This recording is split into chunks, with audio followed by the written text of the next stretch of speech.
The Adventures of Sherlock Holmes. The Adventure of the Copper Beeches, by Arthur Conan Doyle. To the man who loves art for its own sake, remarked Sherlock Holmes, tossing aside the advertisement sheet of the Daily Telegraph. It is frequently in its least important and lowliest manifestations that the keenest pleasure is to be derived. It is pleasant to me to observe, Watson, that you have so far grasped this truth that in these little records of our cases which you have been good enough to draw up, and I am bound to say, occasionally to embellish, you have given prominence not so much to the many causes celebres and sensational trials in which I have figured, but rather to those incidents which may have been trivial in themselves, but which have given room for those faculties of deduction and of logical synthesis which I have made my special province. And yet, said I, smiling, I cannot quite hold myself absolved from the charge of sensationalism which has been urged against my records. You have erred, perhaps, he observed, taking up a glowing cinder with the tongs and lighting with it the long cherry wood pipe which was wont to replace his clay when he was in a disputatious rather than a meditative mood. You have erred, perhaps, in attempting to put colour and life into each of your statements instead of confining yourself to the task of placing upon record that severe reasoning from cause to effect which is really the only notable feature about the thing. It seems to me that I have done you full justice in the matter, I remarked with some coldness, for I was repelled by the egotism which I had more than once observed to be a strong factor in my friend's singular character. No, it is not selfishness or conceit, said he, answering, as was his wont, my thoughts rather than my words. If I claim full justice for my art, it is because it is an impersonal thing, a thing beyond myself. Crime is common. Logic is rare. Therefore it is upon the logic rather than upon the crime that you should dwell. You have degraded what should have been a course of lectures into a series of tales. It was a cold morning of the early spring, and we sat after breakfast on either side of a cheery fire in the old room at Baker Street. A thick fog rolled down between the lines of dun-coloured houses, and the opposing windows loomed like dark, shapeless blurs through the heavy yellow wreaths. Our gas was lit and shone on the white cloth and glimmer of china and metal, for the table had not been cleared yet. Sherlock Holmes had been silent all the morning, dipping continuously into the advertisement columns of a succession of papers until at last, having apparently given up his search, he had emerged in no very sweet temper to lecture me upon my literary shortcomings.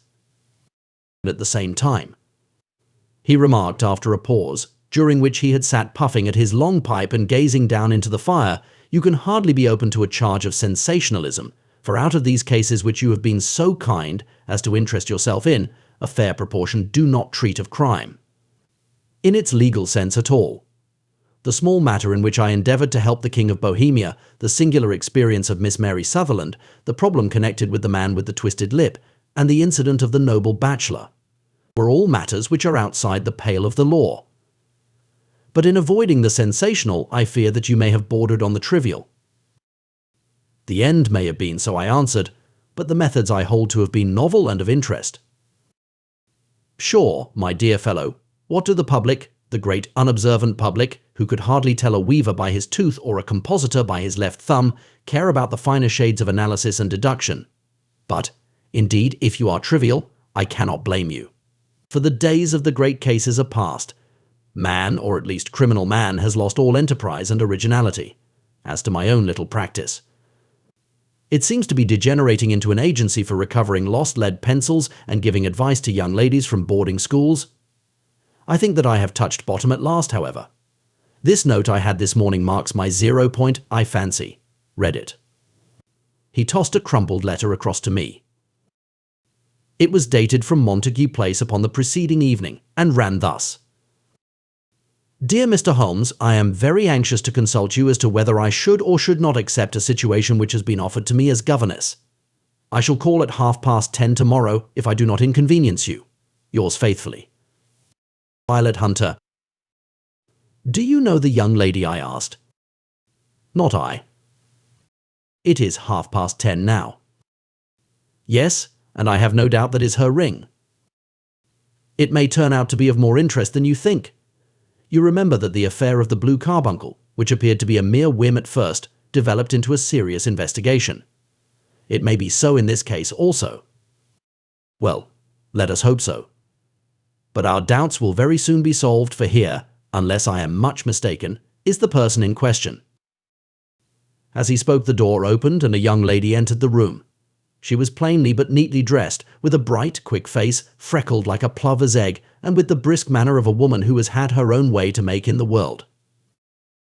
"You will excuse my troubling you, I am sure," said she, as my companion rose to greet her, "but I have had a very strange experience, and as I have no parents or relations of any sort from whom I could ask advice, I thought that perhaps you would be kind enough to tell me what I should do." "Pray take a seat, Miss Hunter. I shall be happy to do anything that I can to serve you." I could see that Holmes was favorably impressed by the manner and speech of his new client. He looked her over in his searching fashion, and then composed himself, with his lids drooping and his fingertips together, to listen to her story. "I have been a governess for 5 years," said she, "in the family of Colonel Spence Munro, but 2 months ago the colonel received an appointment at Halifax, in Nova Scotia, and took his children over to America with him, so that I found myself without a situation. I advertised, and I answered advertisements, but without success. At last the little money which I had saved began to run short, and I was at my wits' end as to what I should do. There is a well-known agency for governesses in the West End called Westaway's, and there I used to call about once a week in order to see whether anything had turned up which might suit me. Westaway was the name of the founder of the business. But it is really managed by Miss Stopper. She sits in her own little office, and the ladies who are seeking employment wait in an anteroom, and are then shown in one by one, when she consults her ledgers and sees whether she has anything which would suit them. Well, when I called last week, I was shown into the little office as usual, but I found that Miss Stopper was not alone. A prodigiously stout man with a very smiling face and a great heavy chin which rolled down in fold upon fold over his throat sat at her elbow with a pair of glasses on his nose, looking very earnestly at the ladies who entered. As I came in, he gave quite a jump in his chair and turned quickly to Miss Stopper. "That will do," said he. "I could not ask for anything better." "Capital." "Capital." He seemed quite enthusiastic and rubbed his hands together in the most genial fashion. He was such a comfortable-looking man that it was quite a pleasure to look at him. "You are looking for a situation, miss?" he asked. "Yes, sir." "Bah," says governess. "Yes, sir." "Oh. And what salary do you ask?" "I had PS4 a month in my last place with Colonel Spence Munro." "Oh, tut, tut." "Sweating rank sweating," he cried, throwing his fat hands out into the air like a man who is in a boiling passion. "How could anyone offer so pitiful a sum to a lady with such attractions and accomplishments?"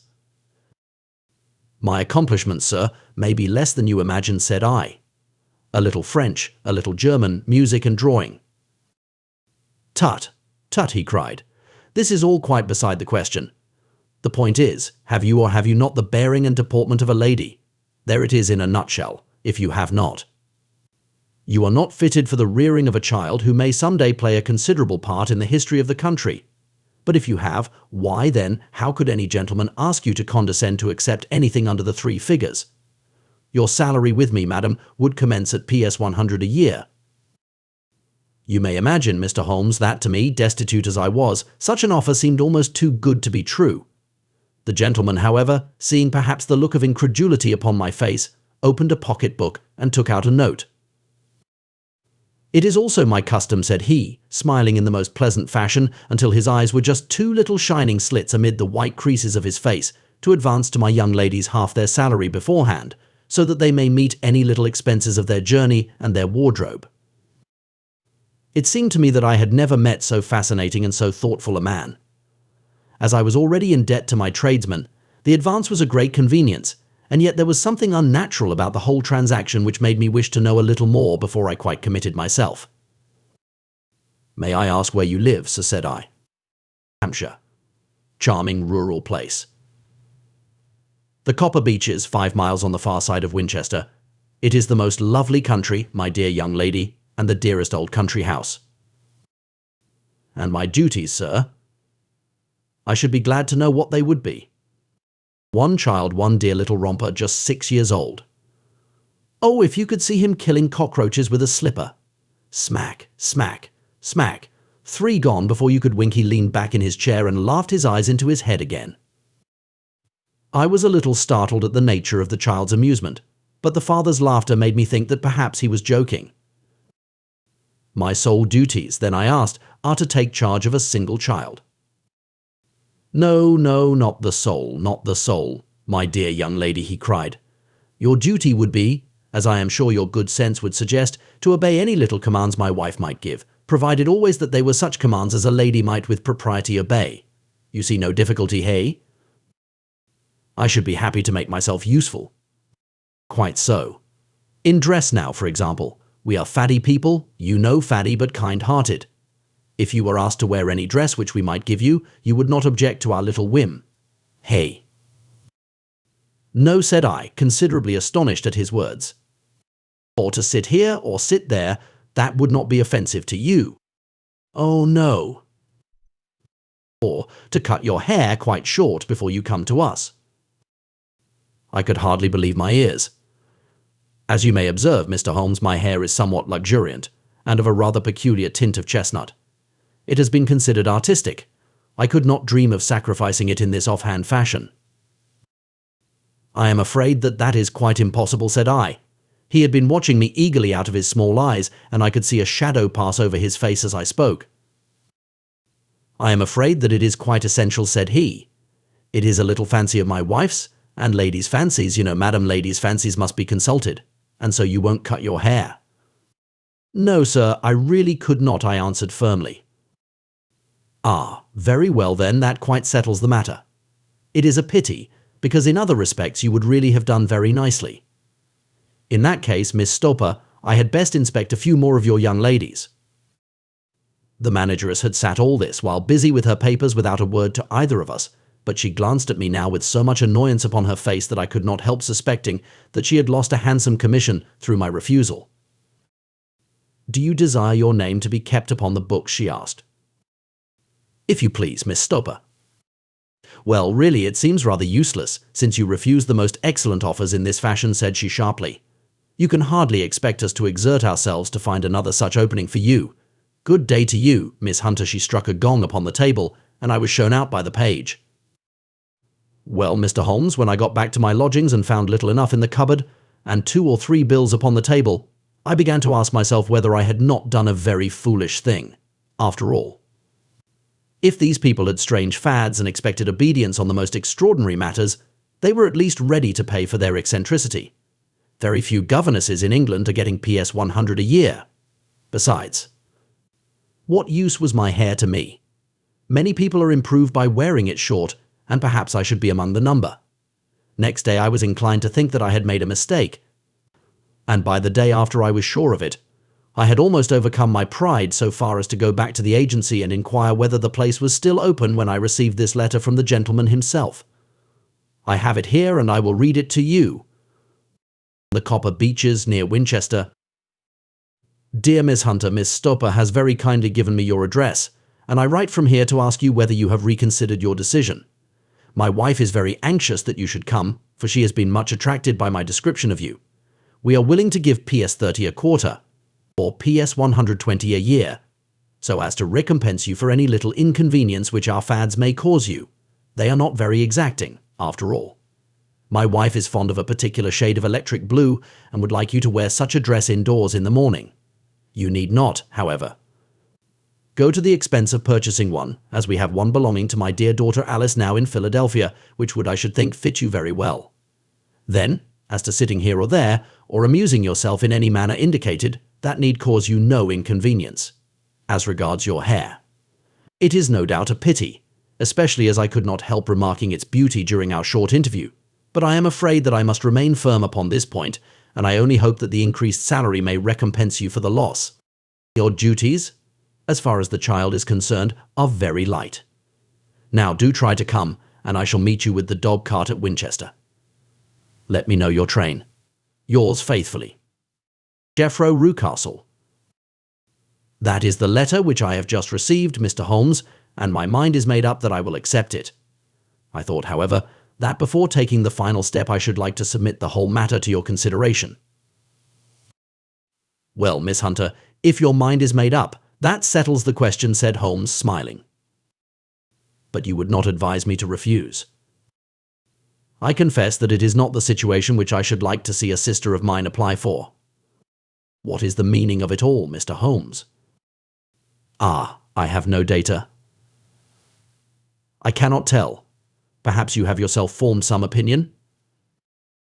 Well, there seems to me to be only one possible solution. Mr. Rucastle seemed to be a very kind, good-natured man. Is it not possible that his wife is a lunatic, that he desires to keep the matter quiet for fear she should be taken to an asylum, and that he humours her fancies in every way in order to prevent an outbreak? That is a possible solution, in fact. As matters stand, it is the most probable one. But in any case, it does not seem to be a nice household for a young lady. But the money, Mr. Holmes, the money. Well, yes, of course the pay is good, too good. That is what makes me uneasy.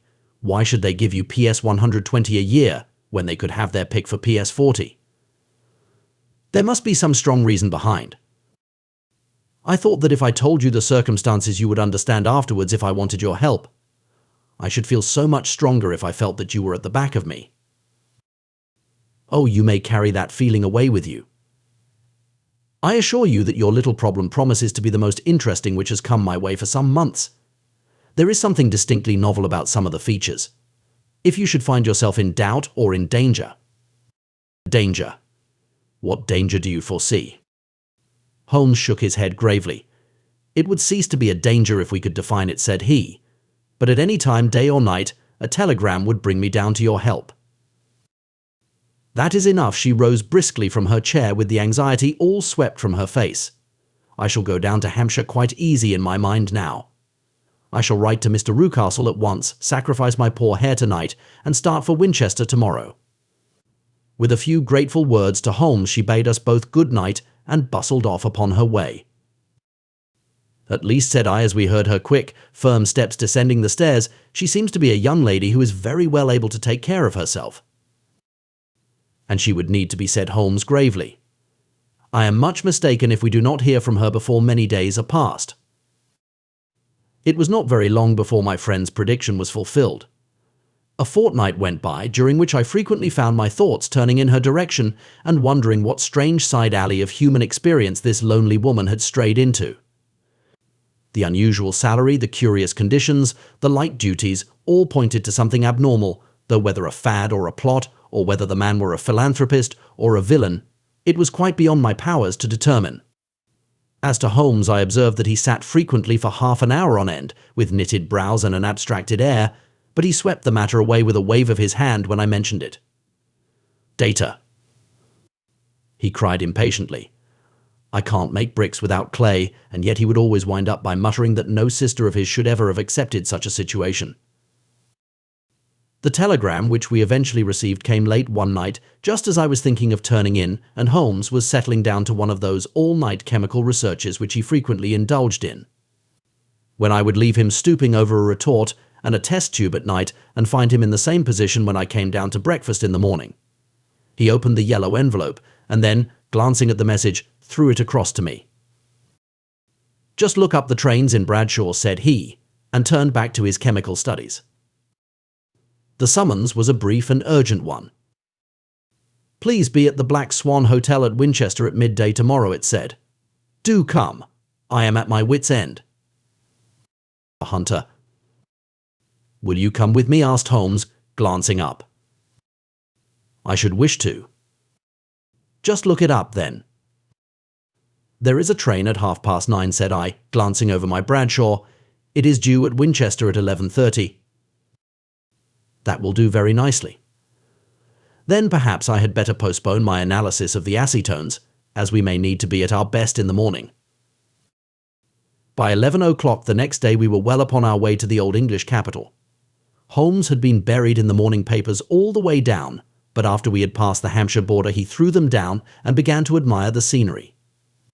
It was an ideal spring day, a light blue sky flecked with little fleecy white clouds drifting across from west to east. The sun was shining very brightly, and yet there was an exhilarating nip in the air which set an edge to a man's energy. All over the countryside, away to the rolling hills around Aldershot, the little red and grey roofs of the farm steadings peeped out from amid the light green of the new foliage. Are they not fresh and beautiful? I cried with all the enthusiasm of a man fresh from the fogs of Baker Street. But Holmes shook his head gravely. "Do you know, Watson," said he, "that it is one of the curses of a mind with a turn like mine that I must look at everything with reference to my own special subject. You look at these scattered houses, and you are impressed by their beauty. I look at them, and the only thought which comes to me is a feeling of their isolation and of the impunity with which crime may be committed there." "Good heavens," I cried. "Who would associate crime with these dear old homesteads?" "They always fill me with a certain horror. It is my belief, Watson, founded upon my experience, that the lowest and vilest alleys in London do not present a more dreadful record of sin than does the smiling and beautiful countryside. You horrify me. But the reason is very obvious. The pressure of public opinion can do in the town what the law cannot accomplish. There is no lane so vile that the scream of a tortured child or the thud of a drunkard's blow does not beget sympathy and indignation among the neighbours. And then the whole machinery of justice is ever so close that a word of complaint can set it going, and there is but a step between the crime and the dock. But look at these lonely houses, each in its own fields, filled for the most part with poor ignorant folk who know little of the law. Think of the deeds of hellish cruelty, the hidden wickedness which may go on, year in, year out, in such places, and none the wiser. Had this lady who appeals to us for help gone to live in Winchester, I should never have had a fear for her. It is the 5 miles of country which makes the danger.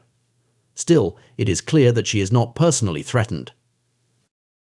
No, if she can come to Winchester to meet us, she can get away. Quite so. She has her freedom. What can be the matter, then? Can you suggest no explanation? I have devised 7 separate explanations, each of which would cover the facts as far as we know them. But which of these is correct can only be determined by the fresh information which we shall no doubt find waiting for us. Well, there is the tower of the cathedral. And we shall soon learn all that Miss Hunter has to tell. The Black Swan is an inn of repute in the High Street, at no distance from the station, and there we found the young lady waiting for us. She had engaged a sitting room, and our lunch awaited us upon the table. "I am so delighted that you have come," she said earnestly. "It is so very kind of you both, but indeed I do not know what I should do. Your advice will be altogether invaluable to me. Pray tell us what has happened to you." "I will do so, and I must be quick, for I have promised Mr. Rucastle to be back before 3. I got his leave to come into town this morning, though he little knew for what purpose." Let us have everything in its due order. Holmes thrust his long thin legs out towards the fire and composed himself to listen. "In the first place, I may say that I have met, on the whole, with no actual ill treatment from Mr. and Mrs. Rucastle. It is only fair to them to say that. But I cannot understand them, and I am not easy in my mind about them." "What can you not understand?" "Their reasons for their conduct. But you shall have it all just as it occurred. When I came down, Mr. Rucastle met me here and drove me in his dog-cart to the Copper Beeches. It is, as he said, beautifully situated, but it is not beautiful in itself, for it is a large square block of a house, whitewashed, but all stained and streaked with damp and bad weather. There are grounds round it, woods on 3 sides, and on the 4th a field which slopes down to the Southampton High Road, which curves past about 100 yards from the front door. This ground in front belongs to the house. But the woods all round are part of Lord Southerton's preserves. A clump of copper beeches immediately in front of the hall door has given its name to the place. I was driven over by my employer, who was as amiable as ever, and was introduced by him that evening to his wife and the child. There was no truth, Mr. Holmes, in the conjecture which seemed to us to be probable in your rooms at Baker Street. Mrs. Rucastle is not mad. I found her to be a silent, pale-faced woman, much younger than her husband, not more than 30, I should think, while he can hardly be less than 45. From their conversation I have gathered that they have been married about 7 years, that he was a widower, and that his only child by the first wife was the daughter who has gone to Philadelphia. Mr. Rucastle told me in private that the reason why she had left them was that she had an unreasoning aversion to her stepmother, as the daughter could not have been less than 20. I can quite imagine that her position must have been uncomfortable with her father's young wife. Mrs. Rucastle seemed to me to be colourless in mind as well as in feature. She impressed me neither favourably nor the reverse. She was a non-entity. It was easy to see that she was passionately devoted both to her husband and to her little son. Her light grey eyes wandered continually from one to the other, noting every little want and forestalling it if possible. He was kind to her also in his bluff, boisterous fashion, and on the whole they seemed to be a happy couple. And yet she had some secret sorrow, this woman. She would often be lost in deep thought, with the saddest look upon her face. More than once I have surprised her in tears. I have thought sometimes that it was the disposition of her child which weighed upon her mind, for I have never met so utterly spoiled and so ill-natured a little creature. He is small for his age, with a head which is quite disproportionately large. His whole life appears to be spent in an alternation between savage fits of passion and gloomy intervals of sulking. Giving pain to any creature weaker than himself seems to be his one idea of amusement, and he shows quite remarkable talent in planning the capture of mice, little birds, and insects. But I would rather not talk about the creature, Mr. Holmes, and indeed, he has little to do with my story. I am glad of all details, remarked my friend, whether they seem to you to be relevant or not. I shall try not to miss anything of importance. The one unpleasant thing about the house which struck me at once was the appearance and conduct of the servants. There are only two, a man and his wife. Toller, for that is his name, is a rough, uncouth man with grizzled hair and whiskers, and a perpetual smell of drink. Twice since I have been with them he has been quite drunk, and yet Mr. Rucastle seemed to take no notice of it. His wife is a very tall and strong woman with a sour face, as silent as Mrs. Rucastle, and much less amiable. They are a most unpleasant couple. But fortunately I spend most of my time in the nursery and my own room, which are next to each other in one corner of the building. For 2 days after my arrival at the Copper Beeches my life was very quiet. On the third, Mrs. Rucastle came down just after breakfast and whispered something to her husband. "Oh yes," said he, turning to me, "we are very much obliged to you, Miss Hunter, for falling in with our whims so far as to cut your hair. I assure you that it has not detracted in the tiniest iota from your appearance. We shall now see how the electric blue dress will become you. You will find it laid out upon the bed in your room, and if you would be so good as to put it on, we should both be extremely obliged." The dress which I found waiting for me was of a peculiar shade of blue. It was of excellent material, a sort of beige, but it bore unmistakable signs of having been worn before. It could not have been a better fit if I had been measured for it. Both Mr. and Mrs. Rucastle expressed a delight at the look of it, which seemed quite exaggerated in its vehemence. They were waiting for me in the drawing-room, which is a very large room, stretching along the entire front of the house, with 3 long windows reaching down to the floor. A chair had been placed close to the central window, with its back turned towards it. In this I was asked to sit, and then Mr. Rucastle, walking up and down on the other side of the room, began to tell me a series of the funniest stories that I have ever listened to. You cannot imagine how comical he was, and I laughed until I was quite weary. Mrs. Rucastle, however, who has evidently no sense of humour, never so much as smiled, but sat with her hands in her lap, and a sad, anxious look upon her face. After an hour or so, Mr. Rucastle suddenly remarked that it was time to commence the duties of the day, and that I might change my dress and go to little Edward in the nursery. 2 days later this same performance was gone through under exactly similar circumstances.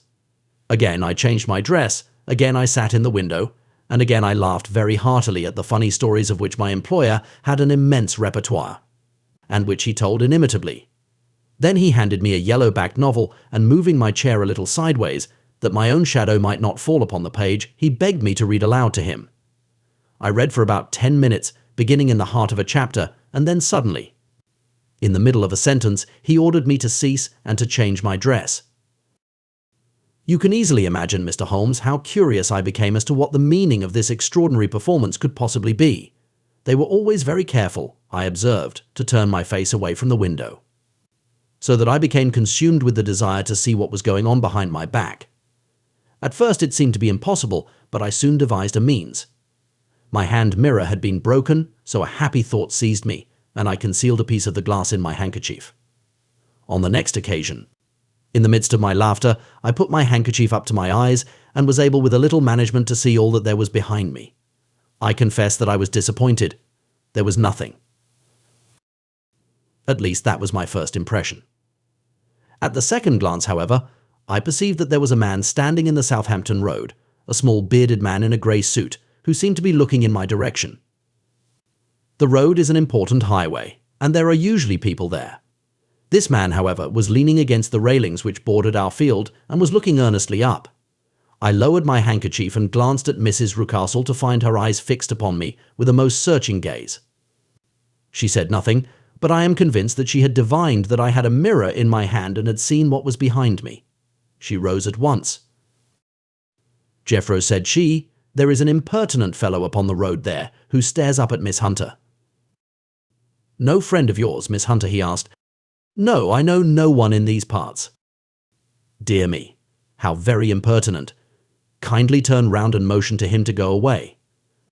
Surely it would be better to take no notice." No, we should have him loitering here always." "Kindly turn round and wave him away like that." I did as I was told, and at the same instant Mrs. Rucastle drew down the blind. That was a week ago, and from that time I have not sat again in the window, nor have I worn the blue dress, nor seen the man in the road. "Pray continue," said Holmes. "Your narrative promises to be a most interesting one." "You will find it rather disconnected, I fear, and there may prove to be little relation between the different incidents of which I speak. On the very first day that I was at the Copper Beeches, Mr. Rucastle took me to a small outhouse which stands near the kitchen door. As we approached it, I heard the sharp rattling of a chain, and the sound as of a large animal moving about. "Look in here," said Mr. Rucastle, showing me a slit between two planks. "Is he not a beauty?" I looked through and was conscious of two glowing eyes and of a vague figure huddled up in the darkness. "Don't be frightened," said my employer, laughing at the start which I had given. "It's only Carlo, my mastiff. I call him mine, but really old Toller, my groom, is the only man who can do anything with him. We feed him once a day, and not too much then, so that he is always as keen as mustard. Toller lets him loose every night, and God help the trespasser whom he lays his fangs upon. For goodness sake, don't you ever on any pretext set your foot over the threshold at night, for it's as much as your life is worth." The warning was no idle one, for 2 nights later I happened to look out of my bedroom window about 2 o'clock in the morning. It was a beautiful moonlight night, and the lawn in front of the house was silvered over and almost as bright as day. I was standing, wrapped in the peaceful beauty of the scene, when I was aware that something was moving under the shadow of the Copper Beeches. As it emerged into the moonshine, I saw what it was. It was a giant dog, as large as a calf, tawny tinted, with hanging jowl, black muzzle, and huge projecting bones. It walked slowly across the lawn and vanished into the shadow upon the other side. That dreadful sentinel sent a chill to my heart which I do not think that any burglar could have done. And now I have a very strange experience to tell you. I had, as you know, cut off my hair in London, and I had placed it in a great coil at the bottom of my trunk. One evening, after the child was in bed, I began to amuse myself by examining the furniture of my room and by rearranging my own little things. There was an old chest of drawers in the room, the 2 upper ones empty and open, the lower one locked. I had filled the first 2 with my linen. And as I had still much to pack away, I was naturally annoyed at not having the use of the 3rd drawer. It struck me that it might have been fastened by a mere oversight, so I took out my bunch of keys and tried to open it. The very first key fitted to perfection, and I drew the drawer open. There was only one thing in it, but I am sure that you would never guess what it was. It was my coil of hair. I took it up and examined it. It was of the same peculiar tint and the same thickness. But then the impossibility of the thing obtruded itself upon me. How could my hair have been locked in the drawer? With trembling hands I undid my trunk, turned out the contents. And drew from the bottom my own hair. I laid the 2 tresses together, and I assure you that they were identical. Was it not extraordinary?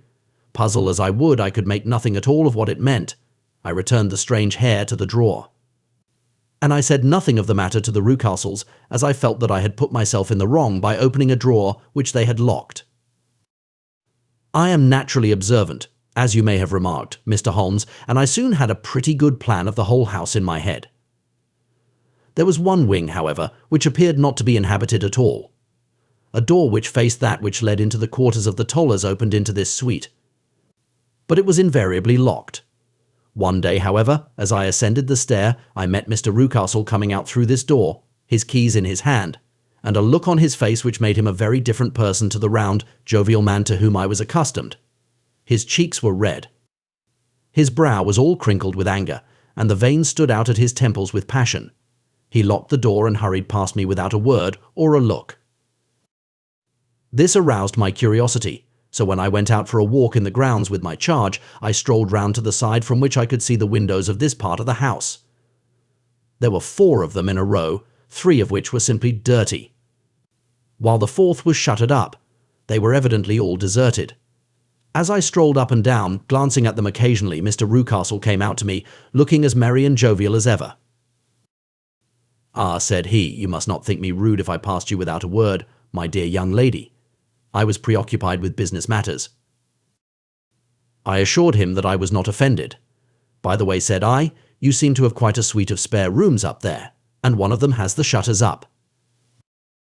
He looked surprised and, as it seemed to me, a little startled at my remark. "Photography is one of my hobbies," said he. "I have made my dark room up there. But dear me, what an observant young lady we have come upon. Who would have believed it? Who would have ever believed it?" He spoke in a jesting tone.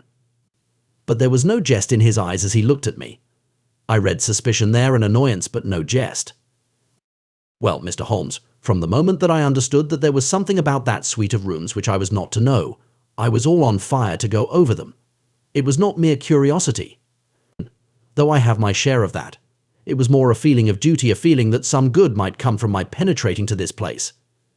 They talk of woman's instinct. Perhaps it was woman's instinct which gave me that feeling. At any rate, it was there, and I was keenly on the lookout for any chance to pass the forbidden door. It was only yesterday that the chance came. I may tell you that, besides Mr. Rucastle, both Toller and his wife find something to do in these deserted rooms, and I once saw him carrying a large black linen bag with him through the door. Recently he has been drinking hard, and yesterday evening he was very drunk, and when I came upstairs there was the key in the door. I have no doubt at all that he had left it there. Mr. and Mrs. Rucastle were both downstairs and the child was with them, so that I had an admirable opportunity. I turned the key gently in the lock, opened the door, and slipped through. There was a little passage in front of me, unpapered and uncarpeted, which turned at a right angle at the farther end. Round this corner were 3 doors in a line, the first and third of which were open. They each led into an empty room, dusty and cheerless, with 2 windows in the one and one in the other, so thick with dirt that the evening light glimmered dimly through them. The centre door was closed, and across the outside of it had been fastened one of the broad bars of an iron bed, padlocked at one end to a ring in the wall, and fastened at the other with stout cord. The door itself was locked as well, and the key was not there. This barricaded door corresponded clearly with the shuttered window outside, and yet I could see by the glimmer from beneath it that the room was not in darkness. Evidently there was a skylight which let in light from above. As I stood in the passage gazing at the sinister door and wondering what secret it might veil, I suddenly heard the sound of steps within the room and saw a shadow pass backward and forward against the little slit of dim light which shone out from under the door. A mad, unreasoning terror rose up in me at the sight. Mr. Holmes, my overstrung nerves failed me suddenly, and I turned and ran as though some dreadful hand were behind me clutching at the skirt of my dress. I rushed down the passage, through the door, and straight into the arms of Mr. Rucastle, who was waiting outside. "So," said he, smiling, "it was you, then?" I thought that it must be when I saw the door open. "Oh, I am so frightened," I panted. "My dear young lady, my dear young lady. You cannot think how caressing and soothing his manner was and what has frightened you, my dear young lady." But his voice was just a little too coaxing. He overdid it. I was keenly on my guard against him. "I was foolish enough to go into the empty wing," I answered, "but it is so lonely and eerie in this dim light that I was frightened and ran out again. Oh, it is so dreadfully still in there."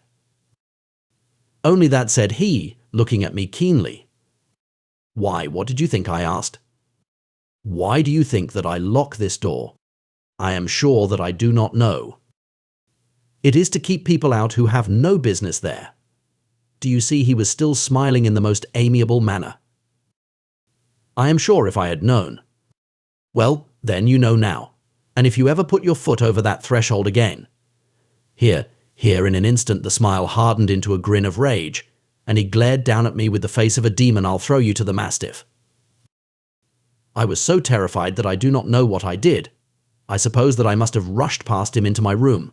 I remember nothing until I found myself lying on my bed trembling all over. Then I thought of you, Mr. Holmes. I could not live there longer without some advice. I was frightened of the house, of the man, of the woman, of the servants, even of the child. They were all horrible to me. If I could only bring you down, all would be well. Of course I might have fled from the house. But my curiosity was almost as strong as my fears. My mind was soon made up. I would send you a wire. I put on my hat and cloak, went down to the office, which is about half a mile from the house, and then returned, feeling very much easier. A horrible doubt came into my mind as I approached the door, lest the dog might be loose, but I remembered that Toller had drunk himself into a state of insensibility that evening, and I knew that he was the only one in the household who had any influence with the savage creature, or who would venture to set him free. I slipped in safety and lay awake half the night in my joy at the thought of seeing you. I had no difficulty in getting leave to come into Winchester this morning, but I must be back before 3 o'clock, for Mr. and Mrs. Rucastle are going on a visit and will be away all the evening, so that I must look after the child. Now I have told you all my adventures, Mr. Holmes, and I should be very glad if you could tell me what it all means, and, above all, what I should do. Holmes and I had listened spellbound to this extraordinary story. My friend rose now and paced up and down the room, his hands in his pockets, and an expression of the most profound gravity upon his face. "Is Toller still drunk?" he asked. "Yes. I heard his wife tell Mrs. Rucastle that she could do nothing with him." "That is well. And the Rucastles go out tonight?" "Yes." "Is there a cellar with a good strong lock?" "Yes, the wine cellar." "You seem to me to have acted all through this matter like a very brave and sensible girl, Miss Hunter. Do you think that you could perform one more feat? I should not ask it of you if I did not think you a quite exceptional woman." "I will try. What is it?" "We shall be at the Copper Beeches by 7 o'clock, my friend and I. The Rucastles will be gone by that time, and Toller will, we hope, be incapable. There only remains Mrs. Toller, who might give the alarm. If you could send her into the cellar on some errand, and then turn the key upon her, you would facilitate matters immensely." "I will do it." "Excellent. We shall then look thoroughly into the affair. Of course, there is only one feasible explanation. You have been brought there to personate someone, and the real person is imprisoned in this chamber. That is obvious. As to who this prisoner is, I have no doubt that it is the daughter. Miss Alice Rucastle, if I remember right, who was said to have gone to America.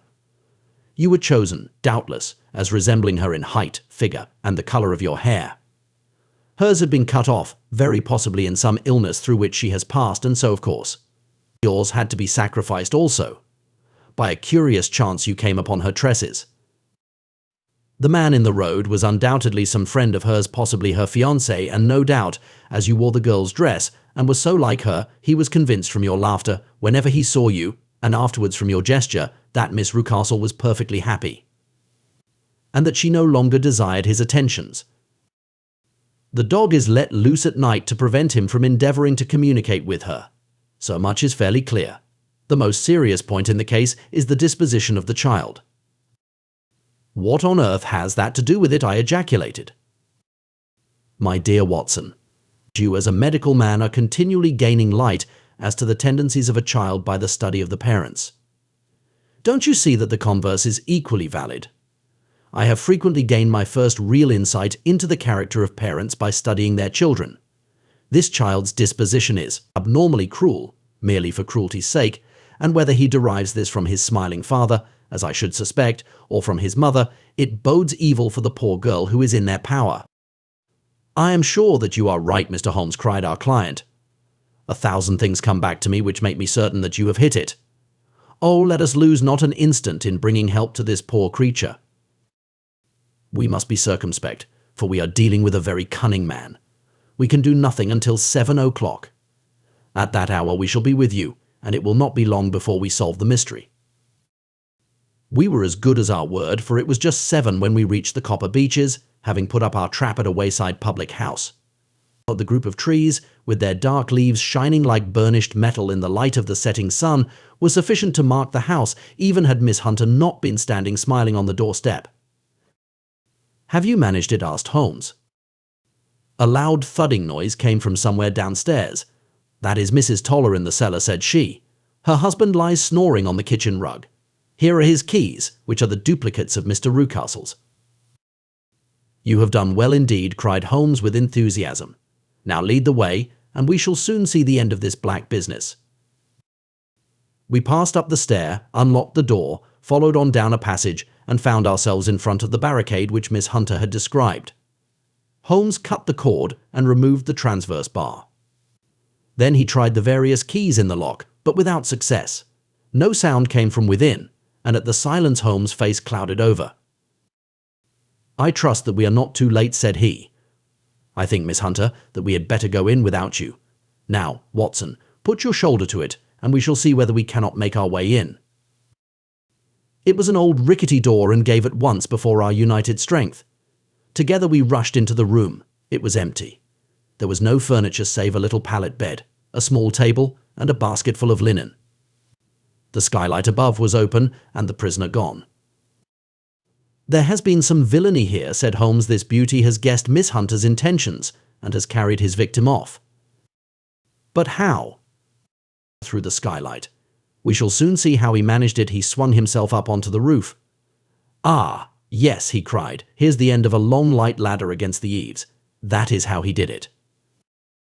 "But it is impossible," said Miss Hunter. "The ladder was not there when the Rucastles went away." "He has come back and done it. I tell you that he is a clever and dangerous man. I should not be very much surprised if this were he whose step I hear now upon the stair. I think, Watson, that it would be as well for you to have your pistol ready." The words were hardly out of his mouth before a man appeared at the door of the room, a very fat and burly man, with a heavy stick in his hand. Miss Hunter screamed and shrunk against the wall at the sight of him, but Sherlock Holmes sprang forward and confronted him. "You villain," said he, "where's your daughter?" The fat man cast his eyes round and then up at the open skylight. "It is for me to ask you," that he shrieked. "You thieves, spies and thieves. I have caught you, have I? You are in my power. I'll serve you." He turned and clattered down the stairs as hard as he could go. "He's gone for the dog," cried Miss Hunter. "I have my revolver," said I. "Better close the front door," cried Holmes, and we all rushed down the stairs together. We had hardly reached the hall when we heard the baying of a hound and then a scream of agony, with a horrible worrying sound which it was dreadful to listen to. An elderly man with a red face and shaking limbs came staggering out at a side door. "My God," he cried. "Someone has loosed the dog. It's not been fed for 2 days. Quick, quick, or it'll be too late." Holmes and I rushed out and round the angle of the house, with Toller hurrying behind us. There was the huge famished brute, its black muzzle buried in Rucastle's throat, while he writhed and screamed upon the ground. Running up, I blew its brains out, and it fell over with its keen white teeth still meeting in the great creases of his neck. With much labor we separated them and carried him, living but horribly mangled, into the house. We laid him upon the drawing-room sofa, and having dispatched the sobered Toller to bear the news to his wife, I did what I could to relieve his pain. We were all assembled round him when the door opened, and a tall, gaunt woman entered the room. "Mrs. Toller," cried Miss Hunter. "Yes, miss. Mr. Rucastle let me out when he came back before he went up to you." "Ah, miss, it is a pity you didn't let me know what you were planning, for I would have told you that your pains were wasted," has said Holmes, looking keenly at her. "It is clear that Mrs. Toller knows more about this matter than anyone else." "Yes, sir, I do, and I am ready enough to tell what I know." "Then pray sit down and let us hear it, for there are several points on which I must confess that I am still in the dark." "I will soon make it clear to you," said she, "and I'd have done so before now if I could have got out from the cellar. If there's police court business over this, you'll remember that I was the one that stood your friend, and that I was Miss Alice's friend too. She was never happy at home, Miss Alice wasn't, from the time that her father married again. She was slighted like and had no say in anything, but it never really became bad for her until after she met Mr. Fowler at a friend's house. as well as I could learn. Miss Alice had rights of her own by will, but she was so quiet and patient she was, that she never said a word about them but just left everything in Mr. Rucastle's hands. He knew he was safe with her, but when there was a chance of a husband coming forward, who would ask for all that the law would give him, then her father thought it time to put a stop on it.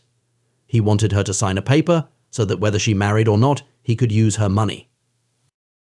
When she wouldn't do it, he kept on worrying her until she got brain fever and for 6 weeks was at death's door. Then she got better at last, all worn to a shadow, and with her beautiful hair cut off, but that didn't make no change in her young man, and he stuck to her as true as man could be. "Ah," said Holmes, "I think that what you have been good enough to tell us makes the matter fairly clear, and that I can deduce all that remains." Mr. Rucastle then, I presume, took to this system of imprisonment. "Yes, sir." And brought Miss Hunter down from London in order to get rid of the disagreeable persistence of Mr. Fowler. "That was it, sir." But Mr. Fowler, being a persevering man, as a good seaman should be, blockaded the house, and having met you succeeded by certain arguments, metallic or otherwise, in convincing you that your interests were the same as his. Mr. Fowler was a very kind-spoken, free-handed gentleman, said Mrs. Toller serenely. And in this way he managed that your good man should have no want of drink, and that a ladder should be ready at the moment when your master had gone out. You have it, sir, just as it happened. I am sure we owe you an apology, Mrs. Toller, said Holmes, for you have certainly cleared up everything which puzzled us. And here comes the country surgeon and Mrs. Rucastle, so I think, Watson, that we had best escort Miss Hunter back to Winchester, as it seems to me that our locus standi now is rather a questionable one.